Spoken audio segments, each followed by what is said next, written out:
ETF index mutual funds నేర్చుకుని stock మార్కెట్లో రాణించాలనుకుంటున్నారా? వెంటనే ఈ నెంబర్కి కాల్ చేయండి.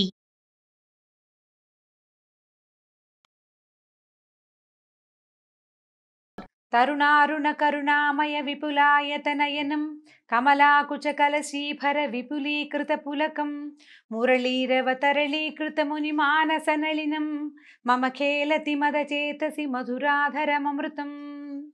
భాగవత కథాసుధ 3వ భాగంలోకి వచ్చాం. శ్రీకృష్ణుని కన్ను మన మీద ఉండాలి. ఆయన చూపు, ఆయన దృష్టి మనకు కావాలి. అది ఎలాంటి అత్యద్భుతమైన కన్నంటే మహాద్భుతమైన ఆయన యొక్క కొడగంటి చూపు, కొస చూపు, చిన్న క్రీగంటి చూపైనా మన మీద ఉండాలని కోరుకుంటూ భాగవత కథలోకి వెళ్దాం.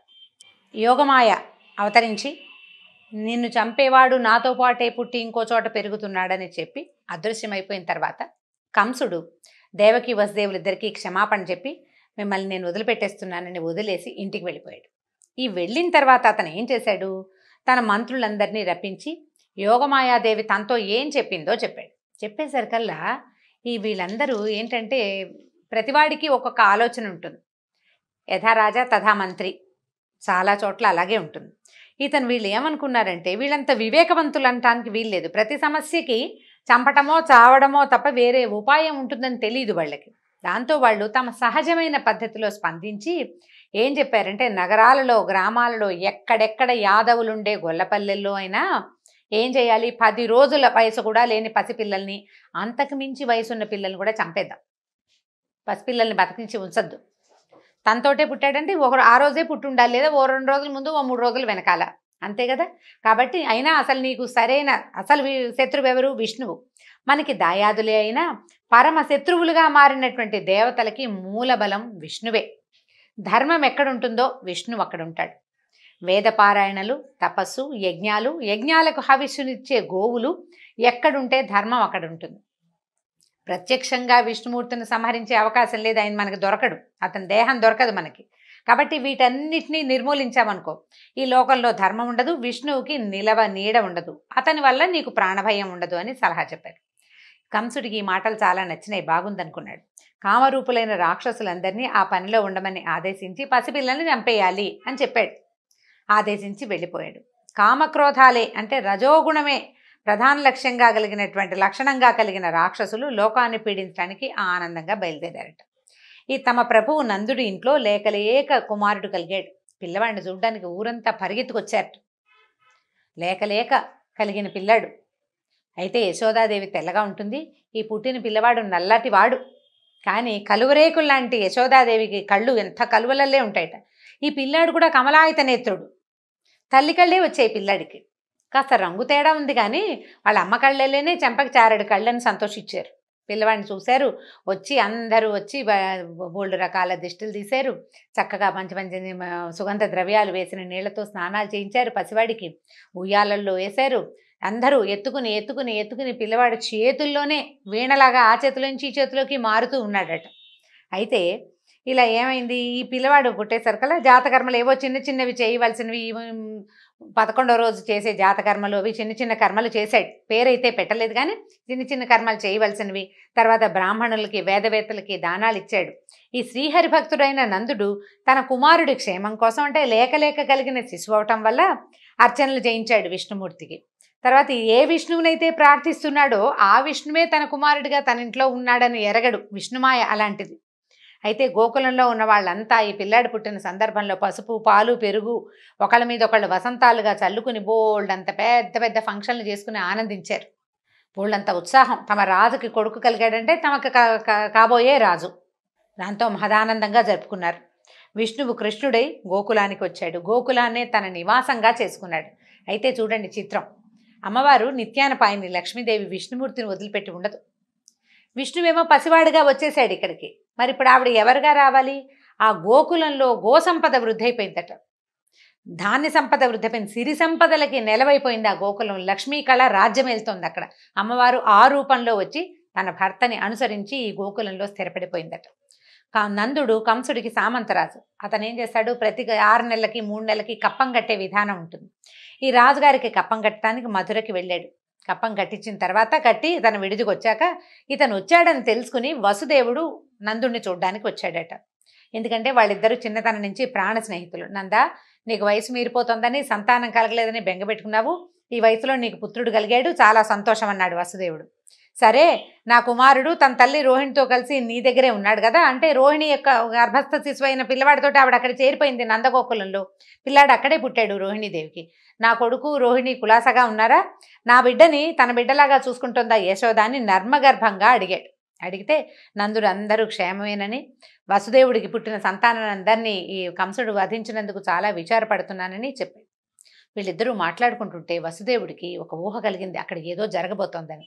ఉన్నట్టుండి ఏమన్నాడంటే, నువ్వు కప్పం కట్టడానికి వచ్చావు, నీ పని అయిపోయింది, తొందరగా వెళ్ళిపో, నీ నందవ్రజంలో చాలా ఉత్పాతాలు జరగబోతున్నాయి, ఏదో ప్రమాదం రాబోతుంది, వెళ్ళిపోమని పంపించేశాడు. నందుడు కూడా భయపడ్డాడు. ఎందుకంటే వసుదేవుడు చాలా గొప్ప చరిత్ర కలిగిన వాడు, ఆనకదుందుబిగా పేరున్నవాడు. ఆయనకి ఏమైనా తడతాయి, ఆయన రాజర్షి, సాత్విక స్వభావుడు, ముందే కొన్ని జరగబోయేవి ఏమైనా తెలుసుకోగలిగినవాడు.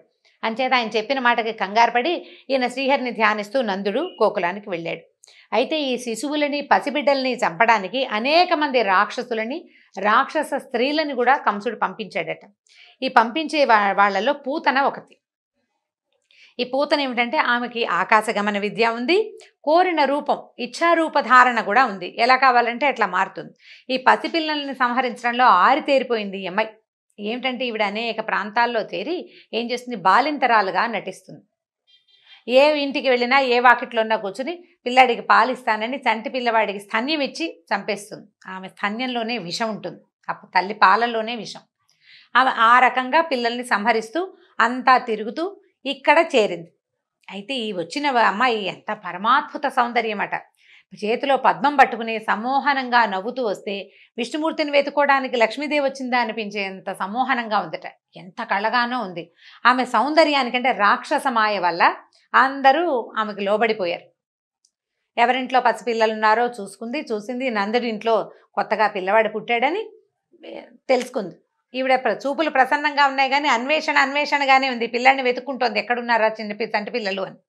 అయితే ఈ లోపలికి నందుడి ఇంటి వైపుకి వెళ్తే ఉయ్యాలలో నిస్సహాయంగా కాళ్ళు చేతులు ఆడిస్తూ పడుకున్న పసిపిల్లవాడు కనపడ్డాడు. రోజుల బిడ్డ, ఎక్కువ వయసు రాలేదు. అక్కడి నుంచి కృష్ణుడు గమనించాడు, ఈ పిల్లవాడు ఇంకా కృష్ణుడిని నామకరణం మనం చేయకూడదు, ఇంకా పేరు పెట్టలేదు అసలు. ఈ ఉయ్యాల్లో పడుకున్న చంటివాడు ఈమెను గమనించాడు. అక్కడి నుంచి కాళ్ళు చేతులు ఆడిస్తున్నాడు, ఆవలిస్తూ కళ్ళు మూసుకున్నాడు. దగ్గరకు వచ్చింది. ఈవిడ వచ్చేసరికల్లా ఈ పిల్లవాడిని ఎత్తుకుంది. మామూలుగా ఈ నందవ్రజంలో వచ్చిన వాళ్ళందరూ ఉయ్యాల్లో ఉన్న పిల్లాడిని ఎత్తుకుని ముద్దులాడడం, మళ్ళీ పిల్లాడిని అక్కడ పడుకోబెట్టడం, లేక కలిగిన రాచకొడుకు, దాంతో అందరూ ముద్దు చేస్తున్నారు. ఈ తల్లిను పెద్దల్లి రోహిణీదేవి ఊరుకున్నారు. ఆవిడ ఒళ్ళో తన కొడుకుని పెట్టుకుని కూర్చుంది. యశోదాదేవి ఏదో అటు ఇటు తిరుగుతోంది. ఈ పిల్లాడిని ఎత్తుకుని ఈ పిల్లవాడిని చూసేసరికల్లా, ఈ దగ్గరికి తీసుకునేసరికల్లా చనుపాలు ఇవ్వబోతోందని గమనించి వీళ్ళు వద్దు, మా పిల్లాడికి నువ్వు పాలు ఇవ్వక్కర్లేదు, మాకు పాలు తక్కువ కాదు అని వీళ్ళు వారించారు తల్లులిద్దరు, వద్దని. అయినా పైగా నువ్వు ఎక్కడి నుంచి వచ్చావు, నువ్వు ఏ పక్క నుంచి, ఏ ఊళ్ళో నుంచి మా ఊరు వచ్చావు, మధ్యలో అంతా అడవి కదా అని అడిగే ఊహలు కూడా ఆ దారిలో ఉన్న వాళ్ళకి కానీ, పని వాళ్ళకి కానీ, వీళ్ళకి సహాయంగా ఉండే ఈ గోపస్త్రీలకు కానీ ఎవరికీ తట్టల. మీదే ఊరు, మీ ఆయన ఎవరు, నీకు ఎంతమంది పిల్లలు, ఇలాంటి ప్రశ్నలు మామూలుగా ఊళ్ళల్లో వేస్తారు. కానీ వీళ్ళు ఈ రాక్షసమాయకి లోబడి ఎవ్వరూ ఆమెను ప్రశ్నించలేదు. ఈ చంటి బిడ్డని ఎత్తుకుని ఒళ్ళో వేసుకుంది అమ్మాయి. వీళ్ళు వద్దన్నారు. ఆవిడ ఎట్లా అయిందంటే పరమమూర్ఖుడు కదలకుండా నిద్రపోయే మహాసర్పాన్ని తాడనుకుని ఒళ్ళో పెట్టుకున్నట్టుగా ఆ నిశ్శబ్దంగా పడుకుని కళ్ళు మూసుకుని దొంగ నిద్ర నటిస్తున్న చంటి పిల్లవాడిని, సాధారణ శిశువుని భ్రమపడి ఈ పూతన అనే రాక్షసి ఆ పిల్లవాడిని ఎత్తి ఒళ్ళో పెట్టుకుంది. స్తన్యం పిల్లవాడికి చనుబాలు తాగించడానికి ప్రయత్నం చేసింది. ఎప్పుడైతే అతని నోట్లోకి ఆమె స్థానం వెళ్ళిందో మరుక్షణం కళ్ళు తెరిచేశాడు శిశువు. కళ్ళు తెరవటం ఏమిటి, ఒక్కసారిగా ఒకటే గుక్కతోటి ఆమె ప్రాణాలు కూడా లాగేశాడు పాలతో పాటు. ఈ విషం నిండిన పాలు విషం ఆయనకేం కొత్త, విషం ఆయనకి కొత్త కాదు. మహాసర్పాలని సైతం సంహరించగలిగిన గరుత్మంతుడి గర్వమణిచి ఆయన మీద కూర్చోగలిగిన వాడు. ఆయనకి ఏ కొత్త లేదు, శిశువుగా ఉన్నా కొత్త కాదు. ఎప్పుడైతే ఈ పిల్లవాడు గట్టిగా గుక్క పాలు పీల్చాడో ఈ పెద్ద కేక పెట్టట, ముంచె విడు అని అరుస్తూ లేచిందట. ఈ లేవడం మహా పెద్ద శరీరం, కొండల్లాంటి స్థనాలతోటి చాలా పెద్ద ఉగ్ర రూపం, మహా పెద్దదైన స్వరూపంతో విరుచుకుని పడిపోయిందట. ఈ వచ్చిన ఉత్పాతానికి వీళ్ళు ఏం చేస్తారంటే ఉయ్యాల ఇంట్లోగా లేదు, కొంచెం సావిట్లోకి ఉంది. ఈవిడ సావిట్లో ఉన్న ఉయ్యాల్లోంచి పిల్లాన్ని తీసుకుని వాకిలి వైపు అరుగు వైపుకి వచ్చింది. ఈ వెనక్కి పడ్డంతో చుట్టుపక్కల ఉన్న చెట్లన్నీ నుగ్గైపోయినాయట, ఇళ్ళు మొదళ్ళు కదిలిపోయినాయి. ఆమె కింద కొన్ని గోశాలలు అవన్నీ, గోవులు లేవు, అన్నీ పొద్దున్నే 10 అయ్యేసరికల్లా గోవులన్నీ గడ్డి మేయటానికి బయటికి వెళ్ళిపోతాయి, తిరగడానికి వెళ్ళిపోతాయి కదా. గోశాలలు అవి నుజ్జు అయిపోయినాయి, సమీపంలో ఉన్న 2-3 ఇళ్ళు పడిపోయినాయి. అసలు ఎంత మేర పడిందో ఆమె శరీరం, ఈ పెద్ద మోత, ఈ చెట్లు విరిగిపడిన శబ్దము, దాంతో అందరూ కంగారు పడ్డారు. వీళ్ళకి ఒళ్ళు తెలిసి చూసేసరికల్లా ఒక పెద్ద మహాకాయమైన ఒక స్త్రీ శరీరము, దాని గుండెల మీద చంటి పిల్లాడు కనపడ్డారు వీళ్ళకి. దాంతో కంగారు పడ్డారు, పరిగెత్తి వాళ్ళంతా తెల్లబోయారు. ఇంత శరీరం ఏమిటి, 6 క్రోసుల మేర ఉందట, 6 క్రోసుల మేర ఆమె శరీరం ఉంది. ఈ పెద్ద శరీరము, ఆ పైన అవి అంత ఆ కొండల మధ్య ఒక చంటి పిల్లవాడు తిరుగుతున్నాడు, అటు ఇటు దొరుకుతున్నాడు చంటివాడు. దాంతో కంగారు పడ్డారు.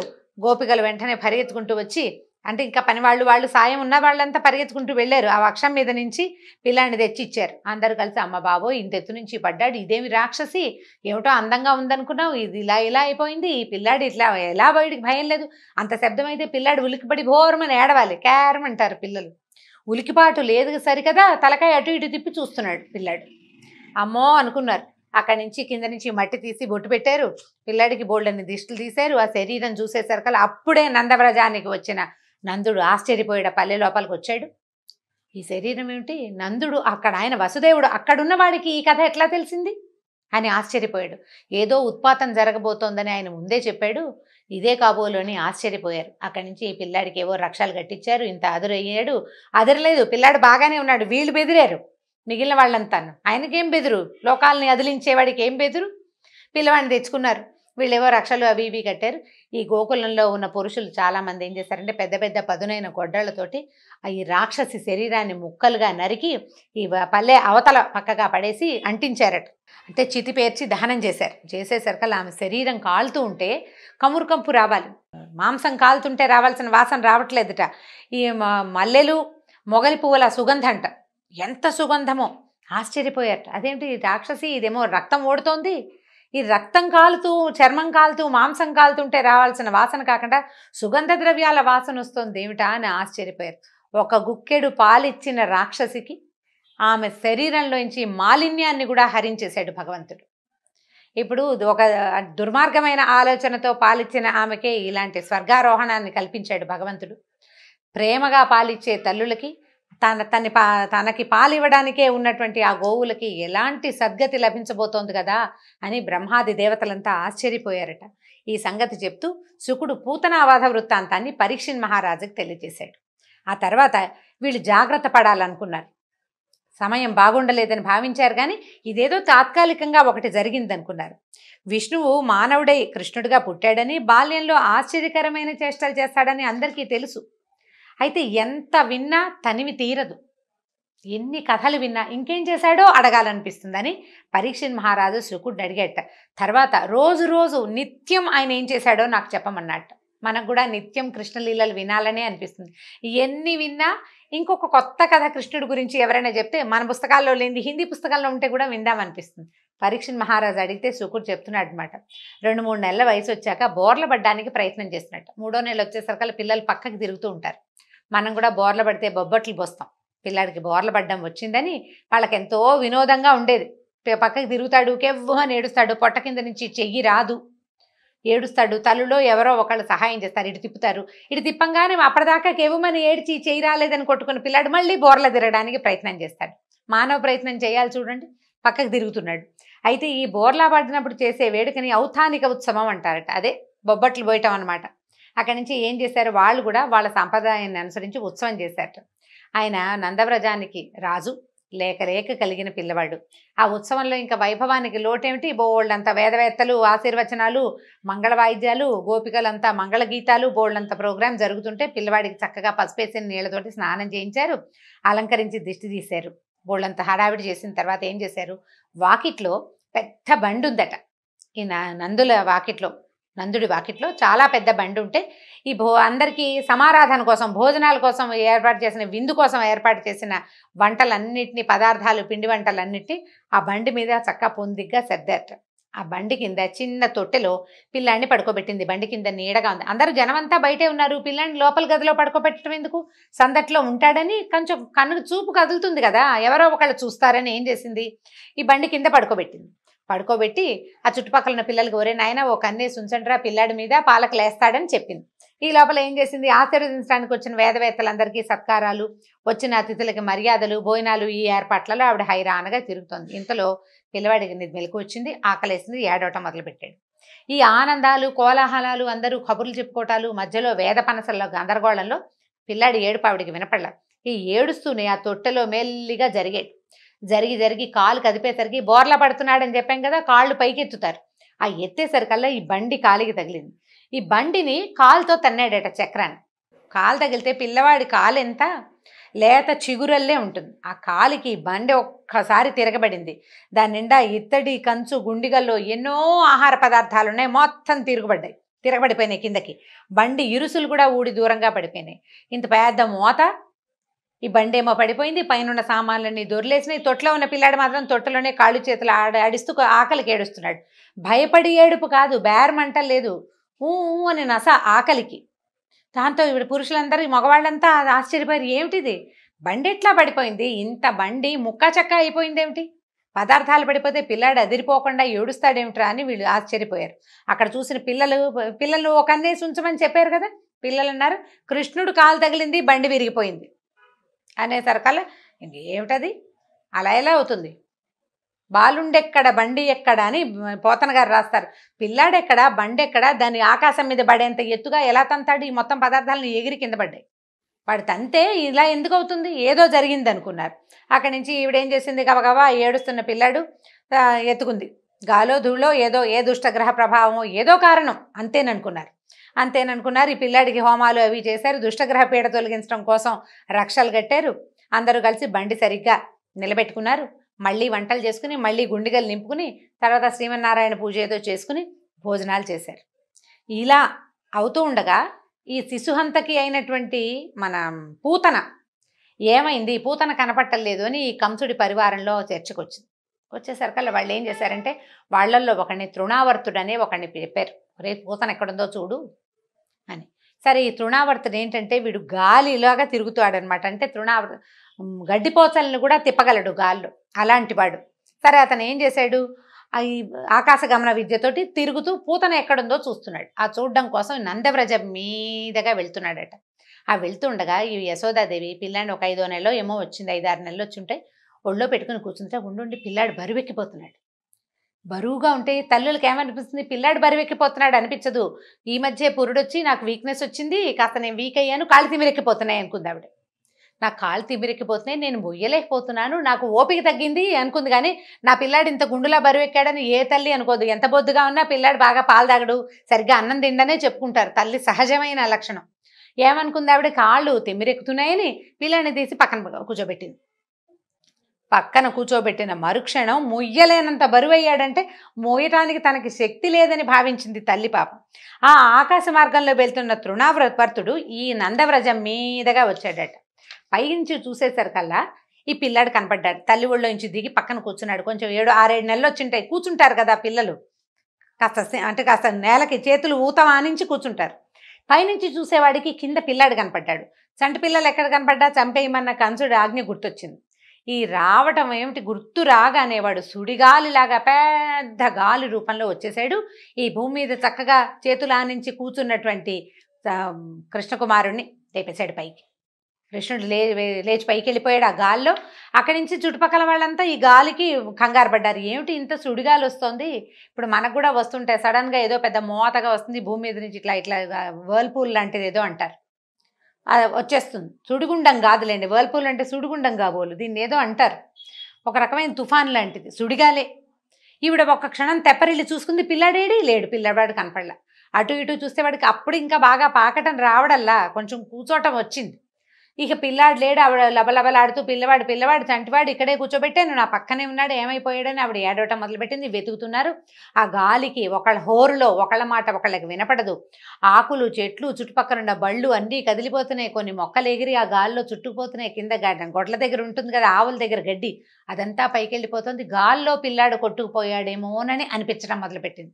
ఇక విపరీతంగా ఏడ్చేస్తుంది ఆవిడ, నా పిల్లాడో అని. ఇంతలో ఏమైంది, గోకులంలో గాలి తగ్గిపోయింది. పైకి వెళ్ళిన పిల్లవాడు తనని లేపుకెళ్తున్న రాక్షసుడు, పిల్లలు సహజంగా ఎవరైనా ఎత్తుకోగానే మెడ చుట్టూతా చేతులు వేస్తారు. ఈ లేత తమలపాకు తీగల్లాగా ఉన్న చేతులతో ఆ ఎత్తుకున్న రాక్షసుడు మెడ చుట్టూతా 2 చేతులు వేసి పట్టుకున్నాడట. మెల్లిగా గాలి స్లో అయిపోయింది. ఈ చేతులు వేసి పట్టుకున్న పిల్లాడు వాళ్ళ అమ్మకే బరువు అయ్యాడు, కడుపులో మోసిన ఆవిడకి. వీడికి బరువు అవ్వడు. ఇంకా మెల్లిగా ఈ వేళ్లాడుతున్న పిల్లాడు మెడ పట్టుకున్నవాడు బరువు బరువు బరువు బరువు అపరిమితమైన బరువు పెరిగిపోయాడు.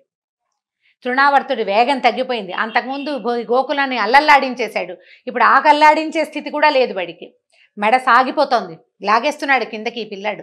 ఇక మొయ్యలేక ఆ పట్టుని వదిలిపెట్టేశాడు. ఈ వదలటం ఈ రాక్షసుడు నేల మీద పడిపోయాడు. వాడి మెడ చుట్టుకున్న చేతులతోటి పిల్లాడు కూడా కిందకు వచ్చేసాడు. నేల మీద రాళ్ల గుట్ట మీద పడేసరికల్లా ఒళ్ళంతా చితికిపోయిందిట ముక్కా చెక్కగా. వాడి మీద మెడ పట్టుకుని కూర్చుని ఉన్న పిల్లవాడికి మాత్రం ఏమీ కసుగందలేదు, శుభ్రంగా అట్టగే ఉన్నాడు, చక్కగా నున్నగా నవనవలాడుతూ.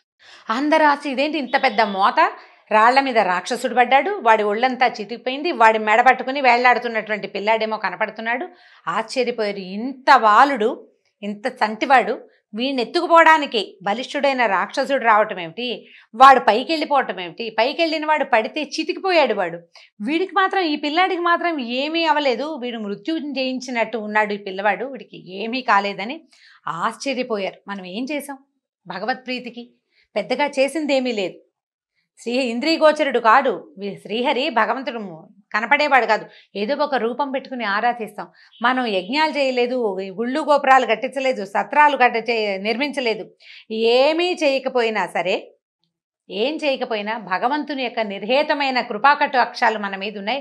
అందుకనే ఈ పిల్లవాడికి ఇలాంటివి తప్పుతున్నాయి. మన నందవ్రజంలోకి వచ్చే ఈ ప్రమాదాలన్నిటికీ మనం గురి కాకుండా తప్పుతున్నాయని అందరూ కనపడని దృగ్గోచరుడు కాని నారాయణమూర్తికి నమస్కారాలు చేసుకున్నారు. ఈయనకు తెలిసింది నందుడికి. వసుదేవుడు చెప్పాడు నందవ్రజంలో ఉత్పాతాలు జరగబోతున్నాయని, ఆయన ముందే చెప్పాడు అనుకున్నాడు. ఇక మున్ముందు ఏం జరగబోతోంది, ఈ పిల్లల పెంపకం ఏ రకంగా జరిగింది, కృష్ణుడికి కృష్ణుడన్న నామధేయం ఎలా కలిగిందో వచ్చే భాగంలో తెలుసుకుందాం. నమస్కారం.